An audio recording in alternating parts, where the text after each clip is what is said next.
আজ রবিবার আর আজ আমরা এসেছি জামাই ষষ্ঠী খেতে আমার বাবার বাড়ি। আর এখানে এসেই আমি ড্রেস চেঞ্জ করে নিয়ে চলে এসেছি সোজা আমাদের দোকানে।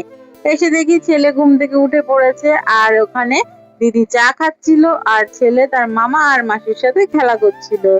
আর এই যে বরমশাই মাংস দিয়ে গেছে সেগুলোই সমস্ত কিছু গুছিয়ে দেখে নিচ্ছিলাম। আর এখানে মা কাঁকড়া মাছ ভেজে রেখেছে। মা বললো কাঁকড়া মাছটা তুই কর, সেটাই করে নিলাম। আর আমরা কিন্তু 4 বোন, বড়দি আসতে পারেনি, আর ছোট বোন রাত্রে আসবে, আর আমরা এখন দুপুরবেলা এসেছি।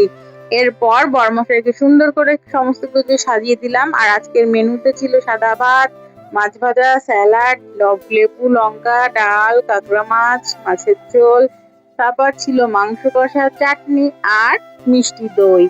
এখন বড়মশাই খাওয়া দাওয়া করে নিক, তারপর সবাই মিলে একটু রেস্ট নেব। রেস্ট নিয়ে বড়মশাই চলে গেছিল খেলতে আর আমরা পড়েছিলাম ঘুমিয়ে।